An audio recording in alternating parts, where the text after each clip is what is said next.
दोस्तों junior assistant post पर notification out हुआ है। नोटिफिकेशन कमला नेहरू कॉलेज की तरफ से आउट हुआ है, जो कि यूनिवर्सिटी ऑफ दिल्ली का कॉलेज है। मेन हेडलाइन में लिखा है कि जूनियर असिस्टेंट की जो पोस्ट है वह कॉन्ट्रैक्ट बेसिस पर है। यह पढ़कर आप वीडियो को स्किप मत कर देना, क्योंकि अगर आपका इसमें सिलेक्शन हो जाता है तो आपको बेनिफिट ही बेनिफिट मिलेंगे। क्या क्या बेनिफिट है उसके बारे में भी बताऊंगा, परमानेंट होने के चांसेस क्या है उसके बारे में भी बताऊंगा, सिलेक्शन होने के बाद आप अपना फ्यूचर कैसे सिक्योर कर सकते हो, अपनी लाइफ को फर्दर स्टेप के लिए कैसे मूव कर सकते हो, सभी चीज़ें वन बाय वन करके आपको बताऊंगा। पहले मैं नोटिफिकेशन में जो पॉइंट है वह क्लियर कर देता हूं, ठीक है। देखो यहाँ पे जो आपकी सैलरी लिखी है वह लिखी है 19,000 प्लस के एडमिशेबल डी आपको मिलेगा, जो भी एज पर यूजीसी और ड्यू के रूल है। ड्यू के रूल ये है करीबन आपका 50% डीए मिलेगा, यानी लगभग आपकी सैलरी जो रहेगी 25 से 30,000 के बीच रहेगी। परमानेंट आपकी पोस्टिंग दिल्ली में होगी और आपकी उम्र 32 साल से नीचे होनी चाहिए। इसकी जो लास्ट डेट है 20/1/2026 इसकी लास्ट डेट है, और इससे आप अपनी एज काउंट कर लेना। लेकिन यहाँ पे एक पॉइंट ये भी लिखा है कि जो इसकी ड्यूरेशन ऑफ अपॉइंटमेंट है वह 6 मंथ की है। अब ये पॉइंट समझने वाला है। 6 मंथ आपका इनिशियल लिखा है, यानी स्टार्टिंग के 6 मंथ, लेकिन यहाँ पे लिखा है अनटिल रेगुलर अपॉइंटमेंट, यानी जब तक कोई दिल्ली यूनिवर्सिटी अर्लियर कोई रेगुलर अपॉइंटमेंट कमला नेहरू कॉलेज के लिए आउट नहीं करती है तब तक आपको काम करना है। मैं एक एग्जांपल आपको दे देता हूं। अगर आपकी ज्वाइनिंग 1 जनवरी को होती है तो 1 जून तक आपके 6 मंथ हो जाएंगे। अगर 1 जनवरी 1 जून से लेके इस बीच दिल्ली यूनिवर्सिटी की तरफ से कोई नोटिफिकेशन आया है, अगर कोई नोटिफिकेशन आया है तो आपका काम जब तक रहेगा जब तक उस नोटिफिकेशन के स्टूडेंट को परमानेंट ज्वाइनिंग आपकी पोजीशन पर नहीं मिलती। जिस सीट पर आप एज ए कॉन्ट्रैक्ट बेसिस पर काम कर रहे हैं उस सीट के लिए नोटिफिकेशन तो आउट हुआ है लेकिन ज्वाइनिंग नहीं आई है, तो ज्वाइनिंग जब स्टूडेंट आएंगे तो आपकी जब तक रहेगी। लेकिन अगर नोटिफिकेशन नहीं आया है तो आपको जब तक काम करना, जब तक नोटिफिकेशन आता है, होता है तो 2-3 साल भी लग जाते हैं और मोस्टली 2-3 साल लगते हैं, ठीक है। अब मैं बताऊंगा आपको बेनिफिट क्या क्या मिलेगा, परमानेंट होने के चांसेस क्या क्या है। देखो दोस्तों, 2 गवर्नमेंट पैलेस ऐसे हैं जहां पर आप जो है अप्लाई कर सकते हैं अगर आपने यहाँ पे 1 साल से काम ज़्यादा किया। फर्स्ट बेनिफिट तो ये रहेगा कि आप यहाँ पे नॉन टीचिंग पोस्ट के लिए ईजिली अप्लाई भी कर सकते हैं और ईजिली आपको प्रीफरेंस भी दिया जा सकता है, क्योंकि यहाँ पे आप एज ए इंस्टीट्यूशन में काम करोगे जो कि सभी गवर्नमेंट में अगर एक्सपीरियंस भी मांगा है जूनियर असिस्टेंट के लिए तो वह आपको कंसीडर कर लेगा। और मिनिस्ट्री में ये भी बेनिफिट रहता है कि एज ए जूनियर असिस्टेंट 1 साल का एक्सपीरियंस है जब भी आपको कंसीडर कर लेगा। और तीसरा बेनिफिट ये है, चूंकि यूनिवर्सिटी का जो टर्नओवर है वह 200 करोड़ से ऊपर का है, और 200 करोड़ से ऊपर का है, और सभी गवर्नमेंट में as per the university rule यानी नॉन टीचिंग रूल 2019 ये बोलता है, जो सेंट्रल गवर्नमेंट का रूल है वह ये बोलता है, अगर आप कहीं पर एज एक्सपीरियंस कैंडिडेट अप्लाई कर रहे हो जो कि सेंट्रल गवर्नमेंट की ऑर्गेनाइजेशन है, आप फोर्स को छोड़ दो, एसएससी, आर्मी, नेवी, इनको छोड़ के आप जिस सेंट्रल गवर्नमेंट में आप अप्लाई करोगे जिसमें एज क्राइटेरिया ज़्यादा मांगा जाता है, उसमें अगर आपने उस ऑर्गेनाइजेशन में काम किया है जिसका टर्नओवर 200 करोड़ है तो आपके सिलेक्शन होने के चांसेस बढ़ जाएंगे। फोर्थ बेनिफिट ये है, अगर आपकी उम्र अभी 32 साल है और जब एक्सपीरियंस मांगा जाता है तो उम्र को प्लस कर दिया जाता है। सपोज करो कोई नोटिफिकेशन में एक्सपीरियंस कैंडिडेट मांगे है, एक्सपीरियंस कैंडिडेट के लिए 32 की 5 साल की छूट भी दी जाती है, बहुत ऑर्गेनाइजेशन ऐसी है, तो यहाँ पे आपके बेनिफिट है। अब रेगुलर होने के चांसेस क्या क्या है, जब आप यहाँ पे अपने सीनियर के साथ कॉन्टैक्ट में रहोगे, यूनिवर्सिटी हेड के साथ कॉन्टैक्ट में रहोगे।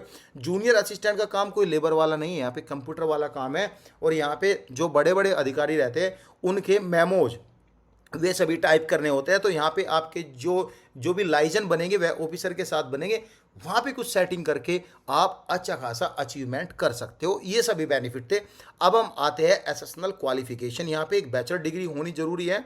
आपका इंग्लिश टाइपिंग जो है 35 वर्ड पर मिनट आपकी होनी चाहिए इंग्लिश में, और हिंदी टाइपिंग में 30 वर्ड पर मिनट, जो कि सभी में मांगते हैं। कंप्यूटर प्रोफेंसी यहाँ पे मांगा है कंप्यूटर ऑपरेशन में, ये कोई सर्टिफिकेट जरूरी नहीं है इसका, ठीक है। आपका मेन जरूरी है डिग्री, एज ए आपका सर्टिफिकेशन जरूरी है, यानी एज ए आपका एजुकेशन जरूरी है। बाकी आपकी ये प्रैक्टिस जरूरी है कि आपको कितना कंप्यूटर आता है। टाइपिंग कर लोगे तो बंदा कंप्यूटर का काम कर लेता है। इंपॉर्टेंट डेट आपको जो है यहाँ पे जो है सेल्फ अटेस्टेड कॉपीज, यानी एक फॉर्म है, इसी नोटिफिकेशन के नीचे एक फॉर्म है, मैं आपको दिखाऊंगा, आराम आराम से सभी चीज़ें बताऊंगा। वह फॉर्म आपको भरना है। फॉर्म भर के जो भी रिलेटेड डॉक्यूमेंट्स है, डिग्री है, 10th है, 12th है, आधार कार्ड है, डीओबी है, जो भी है, अगर आप एज का कंसेशन चाहते हो वह भी मिलेगा। शर्त ये है बस, ये कॉन्टैक्ट पे है, लेकिन कंसेशन आपको सभी मिलेंगे, ये सब चीज़ें। और गाइज उस फॉर्म को जो भेज देना है बाई स्पीड पोस्ट भेजना है, यहाँ पे 22/1/2026 से पहले बाई स्पीड पोस्ट भेजना है, ठीक है। ये हार्ड कॉपी आपको भेजनी है, ठीक है, बाई पोस्ट, बाई हैंड नहीं देना है, ठीक है। All applicant for the recruitment will be required appear written test, जो भी ड्यू के रूल है। और भाई जब आप जो है एज ए ड्यू के रूल के अकॉर्डिंग सिलेक्शन लेते हो सकता है एक टाइम बाद जो है आपको ही परमानेंट कर दे।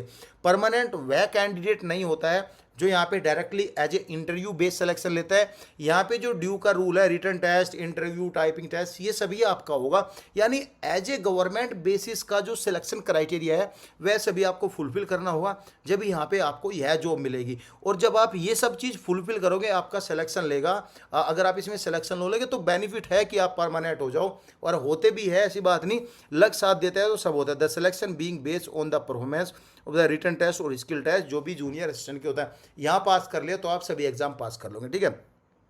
अब यहाँ पे जो वेटेज दी हुई है, एग्जामिनेशन वेटेज, वह यहाँ पे रिटन टेस्ट की दी हुई है, जो कि दिल्ली यूनिवर्सिटी की तरफ से होगा। अपर एज लिमिट में छूट भी दी गई है। यह नोटिफिकेशन टेलीग्राम पे मैं डाल दूंगा, वहाँ पे आप देख सकते हो। इनकम्प्लीट एप्लीकेशन को डायरेक्टली रिजेक्ट कर दिया जाएगा, तो आप ध्यान में रहो। कुछ डाउट होता है तो आप मुझसे पूछ सकते हो। जो फॉर्म है वह डाउनलोड कर लो आप। डाउनलोड करके देखो, यहाँ पे ये पॉइंट लिखा है, all about post will be filled up purely on contract basis for a period of 6 month और till regular appointment of regular post, यानी इस पर कोई रेगुलर पोस्ट के लिए कोई अपॉइंटमेंट नहीं आता। The applicant shall have no claim for the permanency, के लिए वो क्लेम नहीं कर सकता, ये सब लिखा है। एग्रीमेंट होगा, कॉन्ट्रैक्ट बिफोर ज्वाइनिंग, ये सारी चीज़ आपकी होगी। होता है भाई, सब होता है। आप एक बार चांस लो। लाइफ एक चांस है, यानी लाइफ एक रिस्की है। अगर आप चांस नहीं लोगे तो कुछ नहीं होगा। अगर आपके माइंड में कुछ नेगेटिव थॉट्स आते हैं तो वो निकाल दो बाहर। आप फॉर्म भरो, फॉर्म भर के सभी डॉक्यूमेंट्स लगाओ और इस एड्रेस पर आप भेज दो। द प्रिंसिपल, यहाँ पे करनाला नेहरू कॉलेज, ये अगस्त क्रांति मार्ग, न्यू दिल्ली, यहाँ पे आपको भेजना है। 22/1/2026 शाम के 5 बजे पहले आपका पहुंचना चाहिए। और एनवेलप के ऊपर लिखना है आपको application for the post junior assistant, ठीक है, ये सब लिखना है। ये आपका सिलेबस है। जूनियर असिस्टेंट का सिलेबस क्या है ये देख लो। एमसीक्यूज टेस्ट होगा जिसमें कि 150 क्वेश्चन आएंगे, 300 नंबर का एग्जाम होगा। जीके, रीजनिंग, मैथ और जो है administration of higher education institution, जो मैं अभी सेंट्रल गवर्नमेंट ऑफ 2019 के रूल बता रहा था, ऑफिसर के रूल, मतलब ऑफिस प्रोसीजर क्या है, लीव का प्रोसीजर क्या है, ये सभी आपको जानना जरूरी है। 300 नंबर का ये एग्ज़ाम होगा। और गाइज यहाँ पे जो है ये सभी कुछ होगा ज़्यादा। मेन एग्ज़ाम खास स्किल टेस्ट होगा, जो भी आपका टाइपिंग होता है। यहाँ पे मेन एग्जाम भी दिया है, सॉरी भाई, मेन एग्जाम भी दिया है, यानी एग्जाम बहुत टफ है। एग्जामिनेशन मेन डिस्क्रिप्टिव, तो परमानेंट के चांसेस बन जाते हैं। तो basic computer, constitution of India, ये सब, पॉलिटिकल सिस्टम, इकोनॉमिक, ये स्टडीज़, ये सब लिखा है, ये पढ़ लेना भाई। 200 नंबर का ये रहेगा। और भाई 200 का ये आपका शायद डिस्क्रिप्टिव होगा, ये आप देख लेना, ठीक है गाइज। और यहाँ पे जो है स्किल टेस्ट में ये लिखा है सारा। भाई बहुत कुछ दिया है भाई, बहुत कुछ दिया है, ये आपको पढ़ना पड़ेगा अच्छे से, ये आपको पढ़ना पड़ेगा, ठीक है। MCQs test, syllabus, general 35 question, ये सब दिया है, कितने क्वेश्चन क्या क्या है, ये सब पढ़ लेना। नोटिफिकेशन टेलीग्राम पे डाल दूंगा, इसमें मिनिमम क्वालिफाई मार्क्स भी रखे हैं, सारा डिटेल यहाँ पे है। एक अगर आप चाहोगे तो मैं एक इसकी वीडियो, मतलब सेपरेटली कोई वीडियो बना दूंगा सिलेबस को लेके, जो कि 15-20 मिनट की रहेगी और आपको अच्छे से समझा दूंगा। Application for the non teaching, यहाँ पे एक फ़ोटो लगाना है आपको, ये सभी फॉर्म फिल आपको भरना है, ठीक है। कुछ ज़्यादा हार्ड नहीं है, नॉर्मल है। आपका क्वालिफिकेशन भरना है, किस ऑर्गेनाइजेशन में काम किया, पहले वर्किंग एक्सपीरियंस, साइन सिग्नेचर भर के आपको भेज देना है और जल्दी करना है। ये रही डिटेल। कुछ भी डाउट हो तो कमेंट कर सकते हो। Thank you so much guys.